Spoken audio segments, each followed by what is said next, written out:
अस्सलाम वालेकुम नाज़रीन, रमज़ान स्पेशल ट्रांसमिशन प्रोग्राम के साथ मैं हूँ आपकी होस्ट इमन भट्ट। नाज़रीन, ज़रूरतमंदों की ज़रूरत पूरी करने वाले को ना ही दुनिया में कोई कमी होती है और ना ही आखिरत में।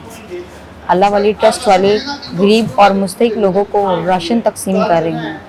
नाज़रीन, गरीबों को भी हक़ है कि वो हमारे साथ हमारी खुशियों में शरीक हो सकें और इनकी मदद करना भी एक अजीम अमल है। नाज़रीन, इन तमाम तर सूरत हाल पर बात करने के लिए आज प्रोग्राम में मुझे ज्वाइन किया है अल्लाह वाले ट्रस्ट के चेयरमैन शाहिद साहब ने। अस्सलाम वालेकुम सर। जी वालेकुम अस्सलाम। सर, ये बताइएगा जी, जो NGO चला रहे हैं आप अल्लाह वाले ट्रस्ट, तो सर आप ये बताएं मुझे कि आपने कब से स्टार्ट किया?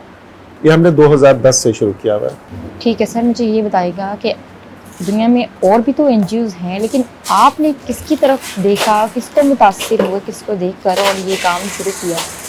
अच्छा, फ्रेंकली स्पीकिंग, हमने किसी से मुतासर होकर ये काम नहीं शुरू किया। ये आप समझ लें कि इवॉल्व हुआ है। ये ऐसे है कि मेरे कुछ दोस्त हैं जिनका ख्वाहिश थी कि वो लोगों को खाना खिलाएं, और मैं तो सिर्फ अल्लाह से सिर्फ नौकरी मांगता था। तो इस वजह से ये है कि बेसिकली किसी से मुतासर नहीं हुए, और ये बिल्कुल आप समझ लें कि अपना थॉट प्रोसेस है जिसके साथ इवॉल्व होकर जो हमने फिर फैसला किया कि हम खाना खिलाना शुरू करेंगे। ठीक है सर, आप मुझे ये बताएगा कि इस काम को करते हुए कभी कोई मुश्किलात का सामना तो नहीं करना पड़ा आपको? नहीं, शुक्र अल्हम्दुलिल्लाह, जब अल्लाह के यहाँ कबूलियत हो जाती है, तो जब आप कोई भी काम करते हैं तो उसकी कबूलियत का सबसे बड़ी निशानी ये होती है कि अल्लाह ताला आपके हम ख्याल लोग जो हैं वो आपके साथ मिला देते हैं। तो जब कुदरत को आपकी नीयत एक्सेप्ट हो जाती है तो फिर हम ख्याल लोग डोनर्स की सूरत में आपके साथ मिलना शुरू हो जाता है। तो वो तो इशू नहीं है। जितना बड़ा आप सोचते हैं उतना अल्लाह ताला आपकी मदद फरमाता है अपनी तरफ जो उसकी मखलूक के लिए काम है। उसमें जो मुश्किल आती है वो सिर्फ एक ही है जो मैं लोगों से शेयर भी करना चाहता हूँ।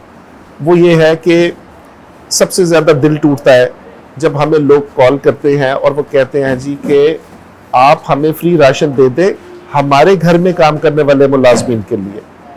तो आप समझिए, आपका सवाल डिफरेंट था, मैं जवाब डिफरेंट दे रहा हूँ कि हमें काम करने में इतनी वो नहीं आती, लेकिन उसे डिस्पर्समेंट में जब इस तरह के लोग हमें कॉलिंग करते हैं या वो हमारे पास आते हैं तो उस वक्त बहुत ज़्यादा दुख होता है। अच्छा, ठीक है सर, मुझे ये बताएगा कि लास्ट टाइम आपने कोरोना में क्या किया? अच्छा, लास्ट ईयर में इस तरह हुआ है कि कोरोना में जब ये आया, इसका पैंडेमिक शुरू हुआ है, तो उस वक्त ये हुआ कि यहाँ पर इन्होंने एक फील्ड हॉस्पिटल बनाया जिसमें के सारे पेशेंट्स आ गए जो पॉजिटिव होते थे, और जो क्रिटिकल होते थे वो फिर मियां हॉस्पिटल और बाकी हॉस्पिटल चले जाते थे। और इसके अलावा जो यहाँ की जो PTI की गवर्नमेंट है, इसने फिर कोरोना सेंटर्स बना दिए। तो लाहौर में पहले दिन से, जब से ये एक्सपो सेंटर पे फील्ड हॉस्पिटल बना था, तब से लेके आज तक, और जितने कोरोना सेंटर्स हैं उसमें थ्रू आउट हम खाना देते रहे पैंडेमिक में। इसके अलावा ये है कि जो आपका है बैतुल माल के साथ हमने एक साइन किया था, तो 50,000 बंदों का राशन हमने बैतुल माल के साथ दिया। उससे पहले 50,000 बंदों का राशन हम इंडिपेंडेंटली दे चुके थे।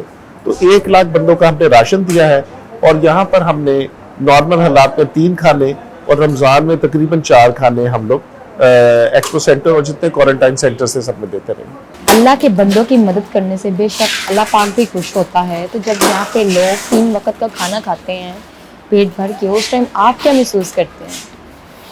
हम लोग बहुत अच्छा फील करते हैं और अल्लाह का शुक्र अदा करते हैं, क्योंकि देखिए मखलूक उसकी, रिस्क उसका। अब अल्लाह जिसके हाथ से दिला दे, तो जितने लोग आपके हाथ से खा लेते हैं या आपके तवस्सुत से खा लेते हैं, आप जरिया बनते हैं, उसमें आप शुक्र ही कर सकते हो और क्या कर सकते हैं। तो जब लोग खाना खाते हैं और हमें दुआ देते हैं तो उसकी कोई कीमत नहीं है और उसकी खुशी बयान नहीं की जा सकती। ये सिर्फ वही महसूस कर सकता है जो अपने हाथ से किसी को खिलाए और वो जाती दफ़ा आपको दुआ देकर जाए।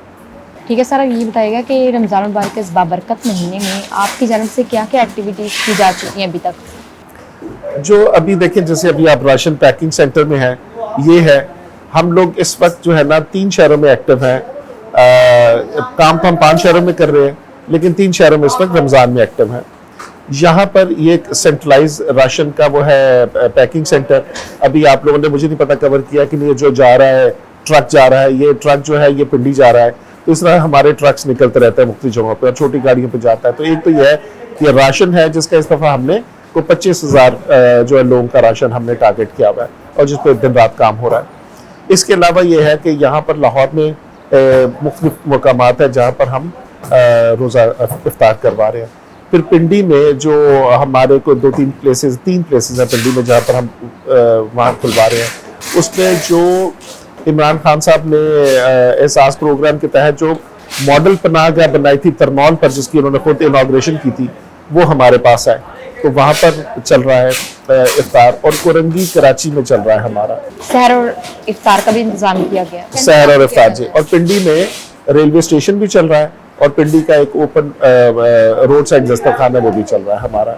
और यहाँ पर भी इसी तरह वेलेंशिया है, लेक सिटी है, ट्राइकॉन है, इस तरह से काफ़ी लोकेशंस हैं जिसमें चल रहा है खाना हमारा। यानी अफ्तार और सहरी की बात हो रही है। और एक ये पीछे है, मुझे नहीं पता आज आप कवर करेंगे कि नहीं, लेकिन ये कि पिछली जगह पर यहाँ पर हमारा लोगों का ख्याल है कि शायद वो सब लाहौर में सबसे बड़ा है, तो अगर हो सके तो उसे भी कवर कर दीजिएगा किसी वक्त। तो यहाँ पर भी इफ्तार चल रहा है। तो ये 2 एक्टिविटीज़ हो रही हैं, एक राशन जा रहा है कम्युनिटी में और एक जो है खाना चल रहा है हमारा। और अभी तक क्या क्या प्रोजेक्ट्स जो हैं आपकी तरफ से किए जा रहे हैं? हाँ, अच्छा, रमज़ान के पॉइंट ऑफ व्यू से तो यह है कि हम लोग है ना फूड और न्यूट्रिशन की चैरिटी है इस वक्त आज के दिन तक। तो फूड में तो ये मैंने आपको बता दिया जो हम एक्टिविटी कर रहे हैं। इसके अलावा यह है कि न्यूट्रिशन में हम लोग ना एंटी स्टंटिंग प्रोजेक्ट पे काम करते हैं। एंटी स्टंटिंग जो है ये normally anti stunting child growth कहा जाता है इसका पूरा। तो हम ना उसमें प्री नेटल में काम करते हैं, जो बकौल डॉक्टर्स के इससे पहले शायद किसी ने नहीं इस तरह से फोकस किया हुआ। उसमें करते ही हैं कि जो कमज़ोर माएँ हैं, जो पहले से जिनका पता चल जाता है कि या इनकी डेथ होगी या इनके बच्चे की डेथ होगी या फिर इनके बच्चे कमज़ोर पैदा होंगे, उनको हम अडॉप्ट कर लेते हैं। अच्छा, उनको अडॉप्ट कर लेते हैं, फिर उनके साथ पूरे प्रोसेस में चलते हैं हम। जब वो आती हैं आउटडोर में रजिस्टर होने हॉस्पिटल में, तब हम उन्हें साइन अप कर लेते हैं। और उसके बाद फिर हमने एक आउटरीच प्रोग्राम बनाया है। एग्जिस्टिंग हॉस्पिटल को हम सपोर्ट करते हैं और उनके साथ काम करते हैं। उनकी सप्लीमेंट्स, उनकी एक्स्ट्रा मेडिसिन, अगर उनके यहाँ बहुत परेशानी है तो खुराक, जैसे कि हम उनका राशन, और इसके अलावा जितने भी उनके फॉलोअप्स हैं उनके हम साथ रहते हैं और मेक श्योर करते हैं कि वो अपने सप्लीमेंट्स लें। और उसका बड़ा अमेजिंग हमारा सक्सेस रेट है। हमारा को 96% सक्सेस रेट है, जिसमें कि बच्चे जो स्टंटिंग है उसका मतलब यह है कि एक बच्चे का कम वजन पैदा होना, 2.5 kg से नीचे पैदा होना, और दूसरा उसका हम स्टंटेड उसे तब भी बोलते हैं जब उसका ब्रेन साइज भी छोटा होता है। तो पहले 1000 दिन के बाद जब उसका स्कैन करते हैं तो उसका ब्रेन साइज इसका छोटा होता है, उसको कहते हैं स्टंटेड है ये बच्चा। तो वो जो है पाकिस्तान की जो इस वक्त एस्टिमेशन है उसमें 40.2% जो है बच्चे वो स्टंटेड हैं। तो हम उसमें खुराक जो है वो उनके लिए जो पैदा हो चुके हैं और वो उनके लिए जो भी पैदा नहीं हो रहे, ताकि वो क्रिएटिव बच्चे पैदा हो सके। तो उसमें हमारा सक्सेस रेट बहुत अच्छा है। फिर दूसरा ये है कि पंजाब गवर्नमेंट के साथ हमने जो एजुकेशन है डिपार्टमेंट, उसके साथ हमने 100 स्कूल अडॉप्ट किए, जिसमें कि 23,000 बच्चे हैं जिनको हम डेली की बुनियाद पर खाना दिया करेंगे। तो पैंडेमिक में हमने शुरू कर दिए थे स्कूल। अभी तक ओवरऑल गवर्नमेंट और दूसरे स्कूल मिला के कोई 28 स्कूल है जिनमें हमने खाना सप्लाई करना शुरू किया हुआ है। तो इंशाल्लाह कभी दोबारा मुलाकात होगी तो फिर आपको असल फिगर बताएंगे कहाँ तक हम रीच किए हैं। लेकिन अगर वो हम 100 पूरे कर जाते हैं तो 23,000 खाना रोजाना की बुनियाद पर गवर्नमेंट के उन स्कूलों में जो प्राइमरी स्कूल्स हैं जिनकी फीस 20 रुपए है, वो हमने अडॉप्ट किए। तो ये अदर देन दिस ये 2 प्रोजेक्ट्स हम कर रहे हैं। तीसरा ये है कि जितना जो बाहर से आते हैं दूसरे मुल्कों में इलीगली जाते हैं और वहाँ से डिपोर्ट होकर लोग आते हैं, वो तकरीबन को 70,000 लोग हैं जो पिछले साल आए थे। तो वो हर मेजर एयरपोर्ट पर हमने माइक्रोवेव रखवा दिए हैं, हमने फ्रिज रखवा दिया है जिसमें खाना पड़ा होता है, क्योंकि जब ये लोग आते हैं बाहर से डिपोर्ट होकर तो कभी 8 होते हैं, कभी 10 होते हैं, कभी 100 होते हैं। तो जब तो ज्यादा होते हैं तो हम हॉट मील प्रोवाइड करते हैं उन्हें।